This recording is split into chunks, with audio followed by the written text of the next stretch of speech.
Good morning and welcome to our sleep and stress class. I'm Dr. Jason Steinle at Health and Harmony Chiropractic and Wellness Center.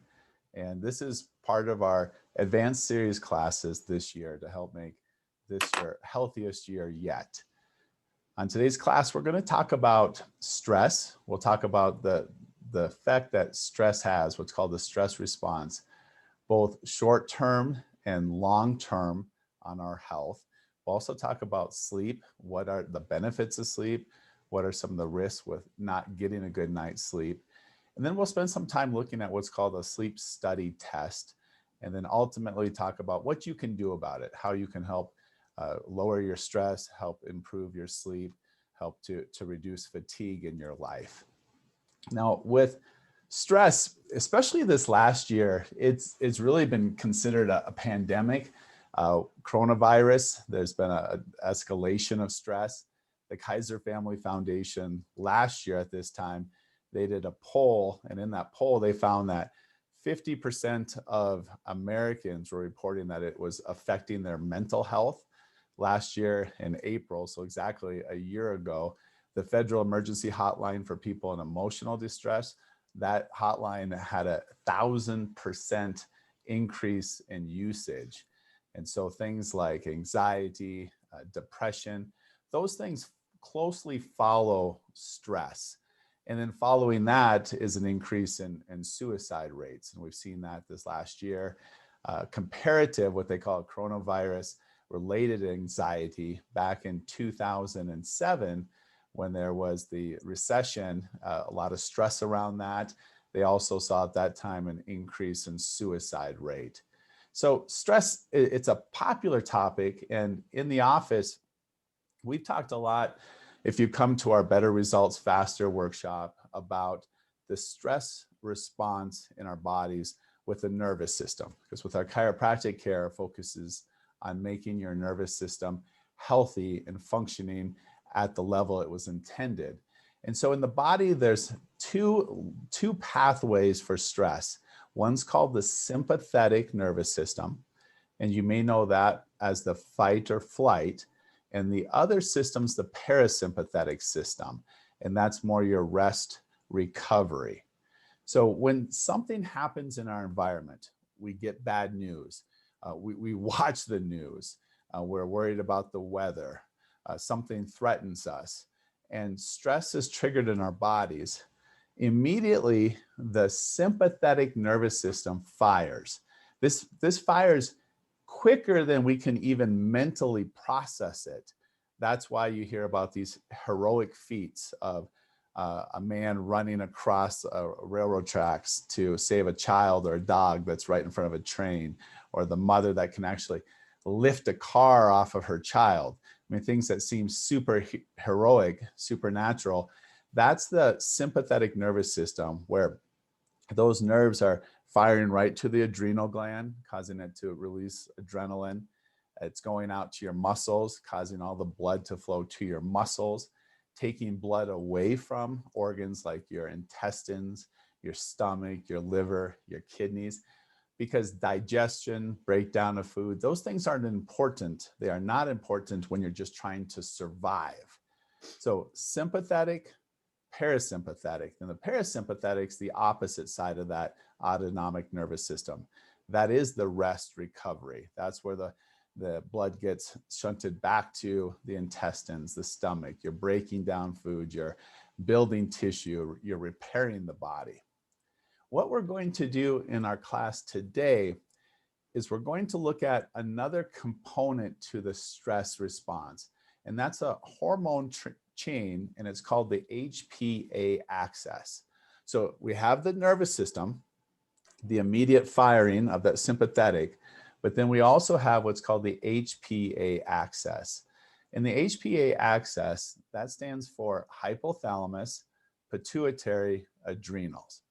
This is not near as quick as your nervous system. So when that stressor comes, the bad news, watching the news, a threat, bad weather, and it's triggered, initially the hypothalamus, which is a part of your brain, will release a hormone that goes to your pituitary. That stimulates the pituitary to release a hormone that goes to your adrenals. And then the adrenals will release cortisol as the primary hormone that they release, and then a couple others. Once that cortisol goes out into your body, it has the same effect as the fight or flight response. It's taking your energy, cellular processes away from healing, recovery, and focusing them on survival, getting through this moment. That cortisol in a normal, healthy situation will go out into your body. It'll be out there for a few hours, dissipates, and then you get back to baseline. And how that happens is once the cortisol is released and it's elevated in your body, then the hypothalamus has a negative feedback. And negative doesn't mean a bad way. It means it then stimulates to the pituitary, down to your adrenals to say, okay, you can shut off that cortisol production. Things are under control. And that's the Hpa Access. And when the Hpa Access is working properly, you have that cortisol rise in your body. It'll affect the tissues, and then it returns back to baseline. Now, when that gets out of balance, when there's dysregulation, that can lead to problems. It can lead to fatigue, sleeplessness, and that's what we're going to talk about today. We're going to look at how chronic stress can have health consequences. And then we'll talk about how the use of integrative care. Integrative care is combining your chiropractic care with functional health. What are some things that you can do to help keep this Hpa access in balance, or what's called homeostasis? Now, cortisol. I know we've all heard of cortisol. It's one of those hormones that is often talked about. And a good way to think about it is it's a sprinter, not a marathoner. So it's designed for these bursts, but it's not something that we're supposed to have surging or pumping through our bodies long term. So initially, as we talked about, when it's released, it'll move us into that fight or flight. It'll help get blood to the muscles. Vision gets more narrow. We can handle the stressor, and then it should return back to normal. But long term, if cortisol is constantly being released from your adrenals, so you're under chronic stress, you're not sleeping, all of a sudden now we have those cortisol levels that continue to rise in our body, and that does things that are not beneficial to our health. One is it causes our tissues to break down. It's called catabolic. So instead of building and repairing our body, we're literally breaking and destroying our body. It also suppresses our immune system. So it makes us more susceptible to coronavirus, colds, flus. So chronic and repeated exposure to stress can cause our cortisol levels and our Hpa access to get out of balance, and that will affect our sleep. It'll affect our awake state, whether we have energy or not, and can lead to other health consequences. In addition to cortisol being released by our adrenals, one of the other hormones that gets released when we are under stress is called DHEA. And DHEA, it's a precursor that goes on and gets broken down into testosterone, estrogen, progesterone. It's one of the main sex hormones. And so when we have healthy levels of DHEA, it's often associated with youth, vitality.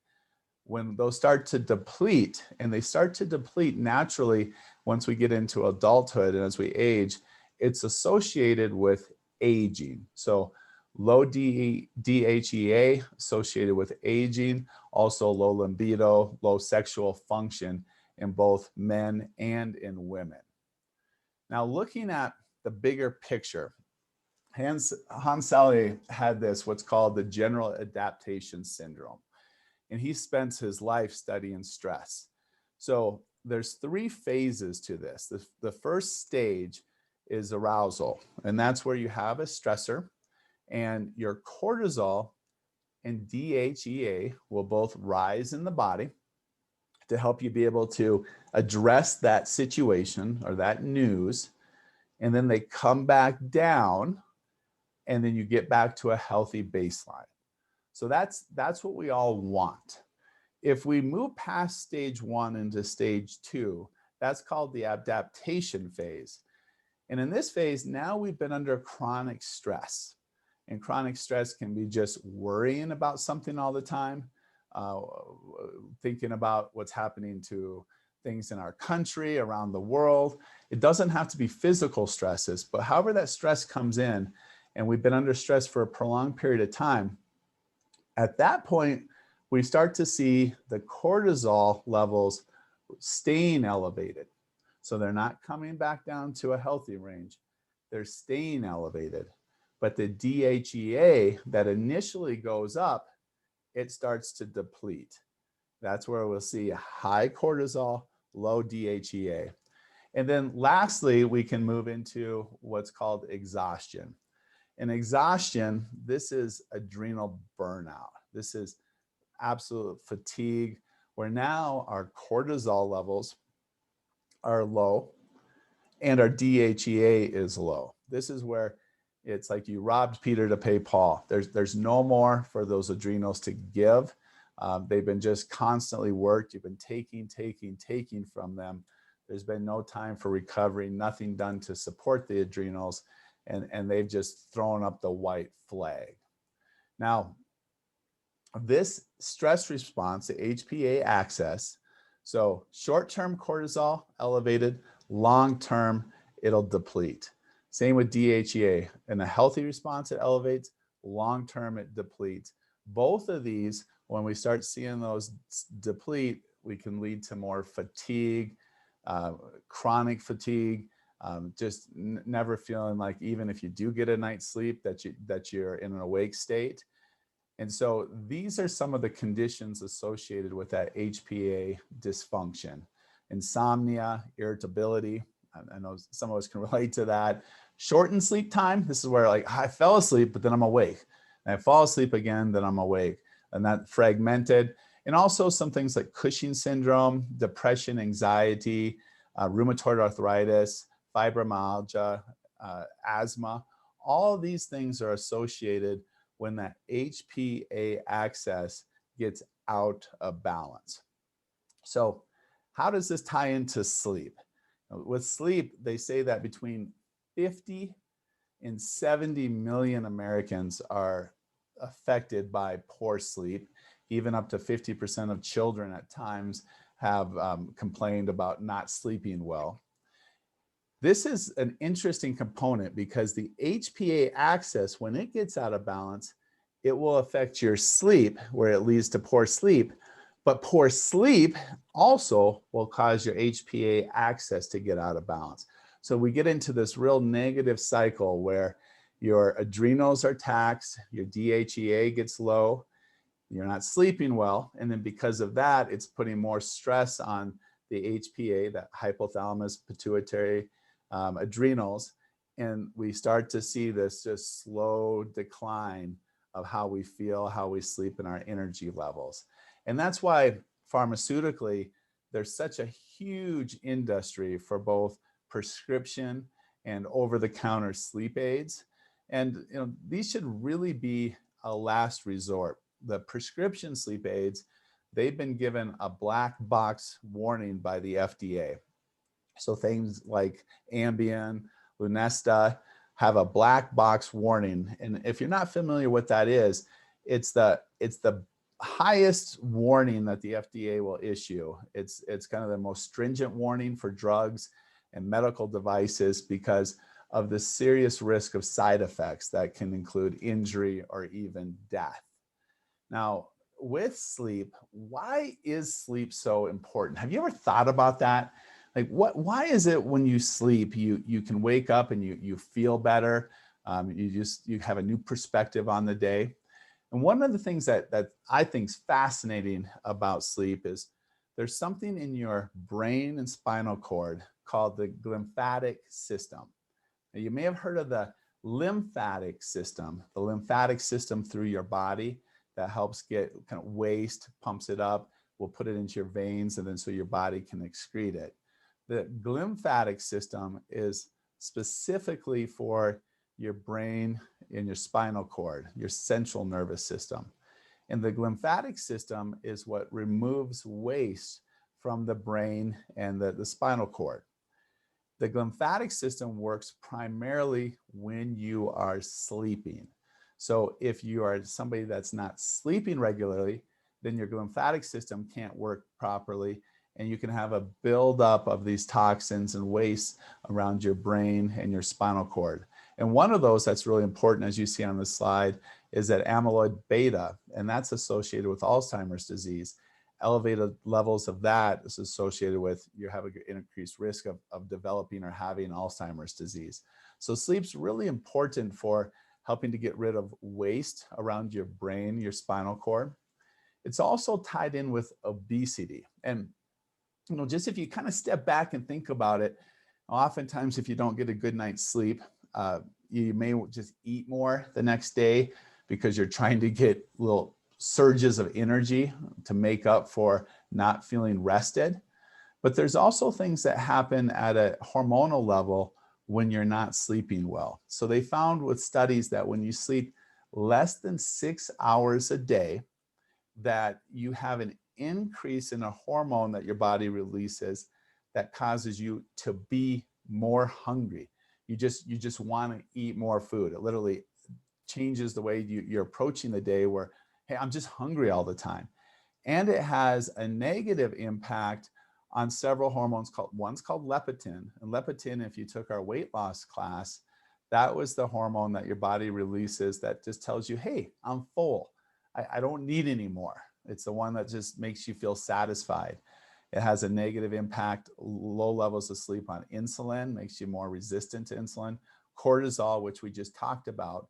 Now, cortisol, if you have high levels of cortisol, that's where we'll start seeing more abdominal obesity, where you can get a lot of that fat deposits around your abdomen. And then also it has a negative impact on HGH, which is human growth hormone. And from our weight loss class, you may remember, that's the muscle building, fat burning hormone in the body. So that's one that we want. We want that muscle building, fat burning hormone. And low levels of sleep, poor sleep, decreases that human growth hormone, which then again leads to greater risk of obesity. So sleep's important for getting rid of waste. It's important for helping keep your weight down. It's also really important for heart health. And they've associated poor sleep with higher blood pressure, heart attacks, strokes, heart failure, arrhythmias, blood clots, and then immune function. And this is, again, so applicable to this last year that we've gone through.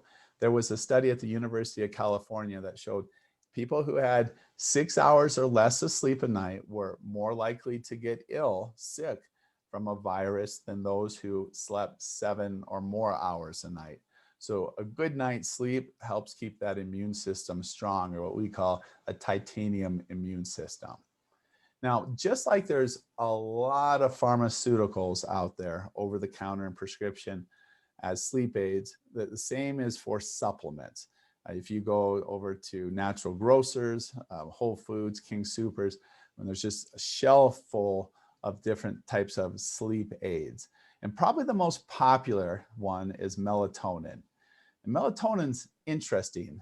Just a little background. So there's a gland in our brains called the pineal gland that releases melatonin when it gets dark. So if we just went back to a nice day-night cycle where in the morning we wake up to the light, we're up all day, we're in natural light, which is nice to have today after all these gray days we've had. And then at night when the sun sets, all of a sudden it gets darker. Your body this pineal gland starts to produce melatonin. And that melatonin levels should increase so that as you're getting ready to go to bed, it helps you just be able to fall asleep. And then the melatonin levels stay elevated through the night, which helps keep you asleep.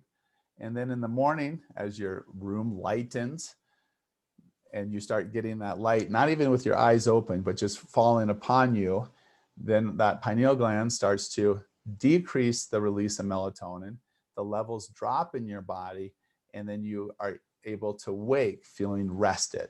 So that's why melatonin's such a popular supplement, because it's produced by our bodies and it's related to a healthy night's sleep. So this shows what it looks like. So this is somebody at night, the chart down here, 4 p.m., 8 p.m., 12 p.m. You see those melatonin levels increasing. They stay up through the night, and then they should decrease. And so that by morning time, they've fallen so that a person can easily wake. Now, at a basic level, if somebody is having a difficult time falling asleep, you could use melatonin as a supplement. You start with 1 milligram and take it an hour before you go to bed. So it just helps the body take an hour before, so you're not just laying there hoping it'll start to affect your body. So it has a chance to get into your body, get absorbed, and that can help you be able to fall asleep. If you're somebody that has a difficult time falling asleep and staying asleep, there's what's called sustained release melatonin. And I recommend you start at a 2 milligram with the sustained release. You take that, and instead of it just immediately getting absorbed by your body, it'll slowly get absorbed by your body through the night, so that it can help keep this melatonin levels raised through the night, so that you don't have those interrupted sleep patterns, those fragmented sleep patterns that we see. And I'm going to show you now, we're going to talk about this sleep stress test. And I think this will be unique to some of you. We've had a lot of patients ask about this. We have had quite a few patients do this test in the last year as well.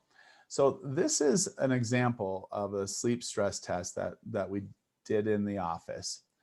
And just to get familiar with this, if you look at this, the top 4 boxes, those are your cortisol levels.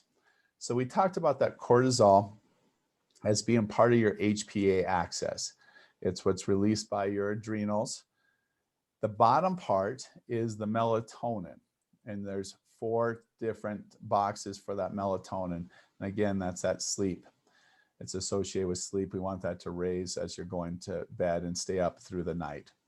Now, this test is done. This part of the test is a saliva test, and it's done 4 times during the day: morning, at noon, evening, and night. And it's important that we do those 4 times during the day, because that gives us a picture for what are the cycles of the cortisol and the melatonin throughout the day. Not just a snapshot one time during the day, but what's happening throughout the day. Now, this particular patient, this is somebody that when they got up in the morning, they didn't want to get up. They just wanted to stay in bed in the morning, and then felt tired all day. So just never felt energized all day. But then the twist to it all is when it was finally time to go to bed, which been thinking about doing all day, couldn't fall asleep. So couldn't fall asleep at night, then didn't want to get out of bed in the morning, felt tired all day. That was the picture. So when we did this test, we'll start right here at the morning time. So in the morning, this is where we want to see the melatonin levels decreasing and the cortisol levels increasing just to a healthy awake state. But you can see these cortisol levels here, we're at 1.7, very low, and the melatonin is at 10.3. So this person in the morning, their body was saying, no, let's go back to bed instead of let's get up. That's why they didn't want to get out of bed in the morning. Then as they got into the day, once we got to noon, when we want to see those cortisol levels up into this mid-range, very low at 0.5, in the evening 0.3. So just fatigue. This would be an example of that adrenal burnout, just no cortisol. And then at night, if you look over here, this melatonin, which has been elevated all day, now finally at night when it's time to go to bed, the melatonin levels just dropped all the way to 1.2, and this patient would lay awake at night just looking at the alarm clock. So because of what this test is showing us, we did a couple of things. We started supplementing with melatonin before bed. Upon waking in the morning, we supplemented with a supplement called Adrenal Care. And Adrenal Care supports your adrenals. It's not stimulating them. It's not trying to get more out of them because they're already been overworked. It's just supporting the adrenals so that they can start to function more healthily, more normal with that HPA access. And through that program, they've been able to wake up more rested, ready to get out of bed rather than just get back into bed, energy during the day, and then falling asleep at night. Now I'm going to show you another patient here, and this is our full sleep stress test. In this one, you'll see it has the cortisol, it has the melatonin, and it also has at the very bottom that DHEA that we talked about earlier. So this was interesting because this patient was tired all day, low energy, just felt like didn't have near the get up and go that they used to have, and had been taking melatonin, just had read that it was good, started taking it, thought maybe it had helped, and then didn't help, started taking more melatonin, started taking more melatonin. So when we did this test, look at these melatonin levels. If you look at this right here, upon waking in the morning, we want to see a range of 4 to 12. These levels were over 105, and then they stayed elevated throughout the day. So this is somebody that was taking too much melatonin. The body wasn't getting rid of it, and it was staying elevated all day long. First thing in the morning, there was a spike in the cortisol, which we want to see, but it just wasn't enough to offset what was happening with this melatonin. The other thing that happened with this patient is that we've seen this a lot this last year. She works, and her job went remote. So instead of getting up in the morning and going out to the car, driving to work, walking from the car into work, maybe going out for a walk at lunchtime, she would sleep, get up, shower, not shower, and then just walk across the hallway, sit down in front of the computer, and get right to work. And so there was little to no sun exposure, no getting outside, so that pineal gland never had a chance to get stimulated, never had a chance to tell those melatonin levels to start to drop.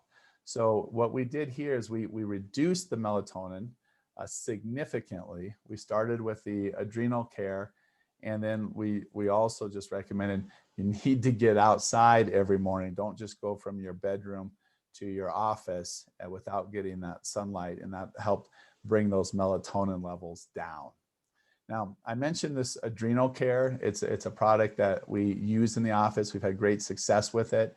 It's a combination of botanicals that support the adrenal glands, along with some vitamins and minerals. And again, just really important, this is about helping to restore balance. It's not trying to whip the adrenals to produce more. It's actually supporting them so they can get back into better balance or health. Now, another part of that is something called Rhodiola, which is in that supplement that's also been shown to be really beneficial for the adrenal glands. I'm hearing a little background noise here. Let me see if I can stop that. Okay. Now I'm going to show you another stress test here. This is an example of somebody who had elevated cortisol levels. Now, oftentimes by the time we do this stress test, we're finding patients that have gone past stage 1, 2 into stage 3, that adrenal fatigue. This is somebody that's in stage 2, where the adrenals were elevated, especially here at noon in the evening, and then they started to come back down at night. And there's two things that we like for this type of a test profile. One, something called stress response, and it contains in it Relora. Relora they've used in a lot of different research studies, and it's been shown to help decrease your cortisol levels. It's also, they did a study where it decreased stress, tension, depression, anger, fatigue. I mean, just a lot of different factors.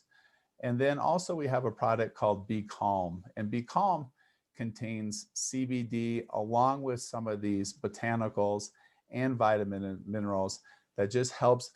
We found our patients just get out of that fight or flight, that sympathetic and that HPA stimulating, and get more into that rest recovery state.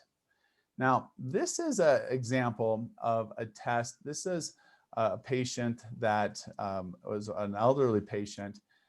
And what I want you to see here, the cortisol levels are depleted all day, fatigued all day, start at 1.5. That's the highest that they get. And then by the time we get to the evening, they're at 0.4. Also, if you look at the very bottom, that DHEA is extremely low. And so when we see that, that's a huge risk factor for, we're going to start seeing more problems with the estrogen, progesterone, testosterone, hormonal problems throughout the body. So there is a supplement that we'll use to help with DHEA. It's DHEA. And we just start at a very low dosage of 10 milligrams. And then we'll build up. Oftentimes we can get to a maintenance dosage of DHEA around 25 to 75 milligrams. But the key with this is that we test. We do this test. We do a course with the supplements. We make lifestyle changes. And then we retest to make sure that things are moving towards balance and we're not seeing things get disrupted or more out of balance. And finally, just with any kind of supplement program, it's just a good basic supplement is important. We really like in our office what's called the wellness essentials. Also, we like a product called Adaptation Phase. Both of those provide basic B vitamins, multivitamins, minerals, plus a good fish oil. Just helps create a good healthy base that you can build the rest of the nutrition and the supplements on. So thanks for joining me today. I hope this gave you a different way, a new way to look at sleep. If you're interested to do that test, please let us know, and we can talk you through it. It's a really easy test. There's a saliva test that you take home, and you'll do it at that morning, noon, evening, and nighttime. We send it into the lab, and then once we get the results back, we'll sit down and we'll look at what they're telling us, and based upon that, we can make changes or recommendations to help you sleep better, get rid of fatigue, and help reduce your stress. So thanks for joining us. I look forward to seeing you soon at your next appointment. Goodbye.